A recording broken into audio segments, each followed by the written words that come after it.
Did Sony just leak the PS5 Pro? The reviews are in on the Final Fantasy game coming out this week. We got some new gameplay from Ghostwire Tokyo, and there's a new state of play coming that's actually going to be good. Man, is there a lot to talk about in today's episode of PlayStation News. You're probably still busy with Elden Ring, so I wouldn't fault you for not knowing, but there's a full-on remake of the very first Final Fantasy game coming out this week, and not only is it not a JRPG like turn-based style game, it's actually more like Nioh, because Team Ninja, the people who make Nioh and the Ninja Gaiden games, they're the ones making this remake. So this game is a lot more like Nioh 2, which means that it's basically a more accessible Souls game. So if you're watching people play Elden Ring and you're kind of nervous about jumping into it because it seems just a little too difficult at this point, or you've never really played these games before, this actually might be a good jumping in point for you to kind of learn how everything works. I actually played the demo for this, which is available on PlayStation 5 right now, and it's one of those cool demos where it's basically the intro of the game and all of your progress carries over if you decide to buy the full copy of the game, which is pretty cool. At first glance, I can definitely see why people are kind of confused about this game, why it's kind of generating memes, because if you look at the main cast of characters, they looked like they just walked out of a mall in 2022. The dialogue is also a little weird and kind of confusing. There's just this memeable line where the main character Jack is always saying, "Yeah, I need to kill chaos," which is like making this game a little bit more endearing to me, and the graphics definitely look like an upscaled PS3 game, but once you actually start playing the game, it's really addictive and a lot of fun. One of the cooler things about the game is the job system, which is basically a staple of the Final Fantasy franchise. It's basically like a subclass that you can level up by playing as that subclass, and there's a bunch of them that you can try out. This demo actually does let you get in pretty deep with how the combat works. The reviews for the game also just dropped today, and there aren't many of them out there, mainly because I think a lot of the reviewers and people on YouTube are still addicted to Elden Ring, but from what I've seen, while the game does start off a little shaky, it really comes into its own at about the midway point, and when you're playing it with friends, because there's full co-op, it's actually a ton of fun. There's cool loot, there's cool bosses, there's cool dungeons. The graphics, again, don't really get better as you make your way throughout the game, and the performance mode really drops the resolution on PS5, but these were the kind of games that I really liked growing up. You know, these ones that you would go to Target and see like in the clearance rack, they'd be about half off, around 20 bucks at the time, and you could convince your mom to buy those games. So yeah, they weren't gonna like blow you away or anything like that, and while the graphics aren't anything to write home about, you would have a ton of fun with the actual core gameplay, because you could see that the developers realized that they had a smaller budget, so they focused on making a game that's fun to play, and that's kind of like my favorite style of game. Obviously the timing isn't great for a game like this. I don't know what's going on over at Square Enix. They actually just released another Souls-like called Babylon's Fall just a couple weeks ago from Platinum Games, and that's one of the worst reviewed games of 2022 already, and then now they're following up with Stranger of Paradise Final Fantasy Origin. That's coming out just a couple weeks after Elden Ring as well. It's like, why are you burying this game? I mean, they put out a demo for it that obviously shows a little bit of confidence, right? They're saying, look, play the demo, play the game, get into it, and carry your progress over. We're confident in this because it's a ton of fun, and while it doesn't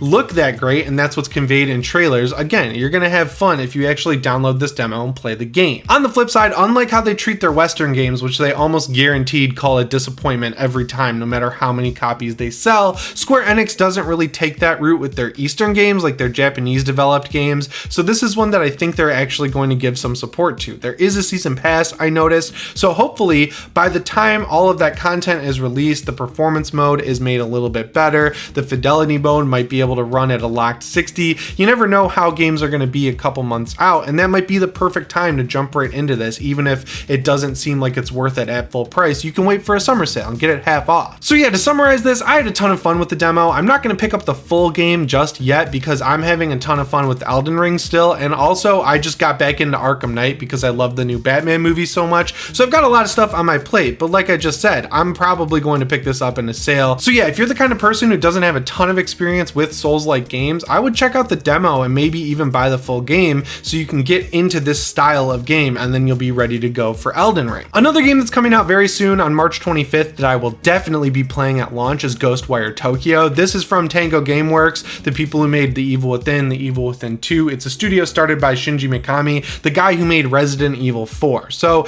this game was already going to be exciting to me because I love the Evil Within games. I obviously love Resident Evil 4, but also the fact that it's kind of like a weird release for PlayStation. It's a timed exclusive on PlayStation and PC, even though Xbox owns Bethesda now, who owns Tango Gameworks. It's kind kind of weird situation, which makes this game pretty interesting. Despite the fact that Sony showed off a lot of this game, I didn't really understand what type of game it was, but today some previews came out with a ton of gameplay, and now I'm happy to say I am all in on this game. Now, at first I was kind of nervous about it because all the previews basically say, and you can kind of tell from the gameplay and just the overall vibe of the game, that it's less of a horror game and more of an action game, but some of the monsters you see in the gameplay previews that have come out are absolutely creepy. One of them is a businessman who has no face. You see a bunch of those and they have black umbrellas, which is just creepy on its own. It kind of gave me the same creeped out vibe that The Ring did. I don't know why, maybe it was the rain in the gameplay I watched, but also the other enemy you see is headless school children that run around really fast, and I don't know, that's just really creepy to me. I think that there's a cool horror vibe with these enemies here, that while the gameplay is super action focused, it does have that creepy vibe and aesthetic I was looking for. Now, it seems like this game is pretty open world as well. This is a modern day Tokyo, which instantly I'm in on that. I just want to explore that world, and the combat is very stylish. It seems like the character you play as is just like an average dude who's kind of thrown into this crazy situation, but he has a spirit attached to him named KK, who is a former paranormal investigator. He's the guy teaching you how to do all these crazy moves that give you all these special powers to fight these yokai. And this seems really cool because it's in first person, but it's not totally a shooter, but it kind of is like a first person shooter. I mean, I don't know. It just seems like a very interesting and new type of game. And even if it doesn't totally come together in a real cohesive way as an open world experience, I'm kind of in it for the gameplay and the fact that it's a big AAA or maybe AA.5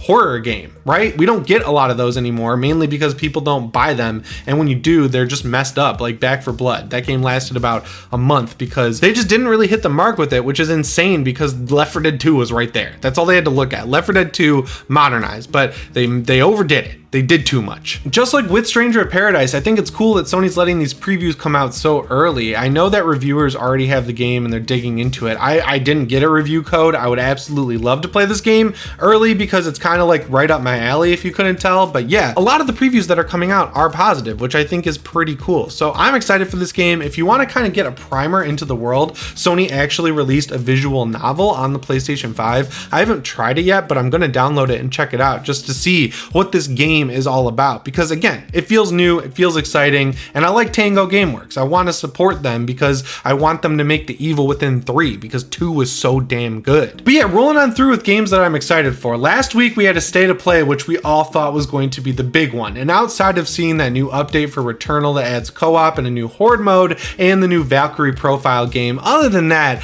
it was a little bit of a mid State of Play, especially with how hyped it was and how big the expectations were. The one game that everyone thought was going to be there that surprisingly wasn't was Hogwarts Legacy, and everyone was kind of just sitting there like, what is happening with this game? It's supposedly coming out this year. It's been delayed. We haven't seen any gameplay from it, but it seems like Sony was listening because we are getting another State of Play very soon all about Hogwarts Legacy. By the time you're watching this new State of Play is going to be happening in just a couple days. It's happening on March 17th at 2 p.m. Pacific Standard Time, kind of the time they always go with these State of Plays. But yeah, they say it's going to be 20 minutes long and it's really going to show off a ton of gameplay. I am just super curious about this game. I'm just really curious at how this game is going to be structured, right? Like, you're making your own character, they're experiencing their own story, you're going to be able to get sorted into different houses, it seems. Is Hogwarts itself going to be a hub world with all the different areas of the campus being different levels you can load into, or is it going to be one big seamless open world? There's a ton of stuff here to dig into. I mean, like, what is the combat going to be like? Out of all the publishers out there, Warner Brothers is definitely one of my favorites. I like the way they do open world games. The Mad Max game is really good. It's definitely underrated, but it's a lot more Ubisoft-y than a lot of their other open worlds. Stuff like Shadow of War, that's one of my favorite games ever, especially after they took out the microtransaction grind at the end of the game and just made it fun to play.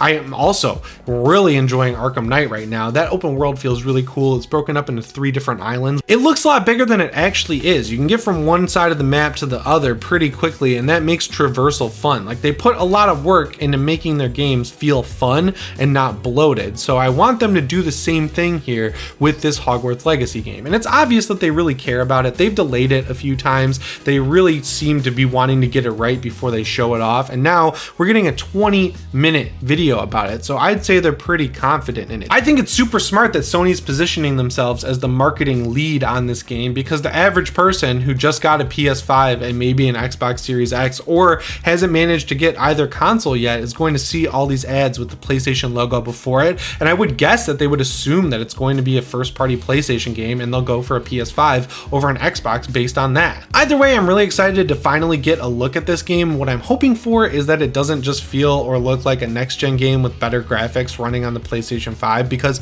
I feel like the last couple years, that's really all we've gotten. I mean, Elden Ring is the first game I played other than Returnal that really feels like it's benefiting from the next-gen aspect of the PS5. And that game's also out on PS4, so yeah, I'd like to see this Hogwarts Legacy game really push things forward for the genre of open world games and really do something cool, because I'd argue that a lot of the stuff we've seen so far hasn't really felt totally next gen. I mean, even Horizon Forbidden West came out on PS4 and looks and runs just fine there. And the last story I have for you guys today is an update on that story we talked about, which was really weird a couple weeks ago, where Sony was sending dev consoles from London all the way to Norfolk, Virginia, and because they were shipping these things overseas, they had to put on the ledger what it actually was. So that's how people found out that these were PS5 development consoles. But the update here is that they've also been sending development consoles to Oakland, California. And all the speculation so far basically says that these could be PlayStation 5 Pro development kits being shipped over there so they can be sent out to different developers to get ready for a new console, or at least a refresh console of the current PlayStation 5. Now, if you just got a PS5 and you're sitting there like, shoot, did I waste my money? Did I go through all this trouble for nothing? I don't think you have anything to worry about just yet. Obviously, I think in normal times we would have gotten an announcement of a PS5 Pro and Slim around 2023, maybe even 2024, but because it's so impossible to make enough of these things for people to buy them because of the chip shortage, I think that whole timeline is going to be pushed back like we had with the last generation, 2 generations ago actually, like the PS3 generation and the Xbox 360 generation. The reason that one lasted so long was because of the 2008 recession, right? No one could really afford at that time to buy a new next-gen console, so they stretched out the tail end of the Xbox 360 and PS3 so that generation would outlast the recession, so that people would feel more comfortable spending around $400 on a new console. And I think that's probably what we're going to see with this generation too, for better or worse. On the one hand, that's bad because the PS3 generation was really chugging on fumes by the end of it, right? Like, we were getting ports of PS2 games left and right. You could tell developers were kind of holding back a little bit. The Last of Us came out and then immediately came out on PS4, and it was much better on that console. So that's the bad side of the coin, but the good side of things here is that the PS5's been out for a year and a half at this point, and we really haven't gotten too many next-gen experiences. So it would kind of suck if they were moving the generation forward as early as 2023 or 2024, and by that time we hadn't seen a true next-gen game, which is something that it's still I could see happening. But if they're just starting to work on the PS5 Pro now, I don't think we have anything to worry about just yet. I think this is still a couple years down the road, especially with the PSVR 2 coming out so soon. That's obviously going to be a big focus for Sony, and yeah, we don't know exactly what these dev kits are. It's just all the evidence so far points to them being PS5 Pros and PS5 Slims, but they very well could be PSVR 2 dev kits, which is the next big focus for Sony. So yeah, now I want to hear from you. Are you excited about this? Do you think it's too soon? Do you think it's actually a PSVR 2 headset? Let me know down in the comments. Either way, I don't think we have a lot to worry about here, and the silver lining of all of this is that it's just going to result in more games, which is the best news for us.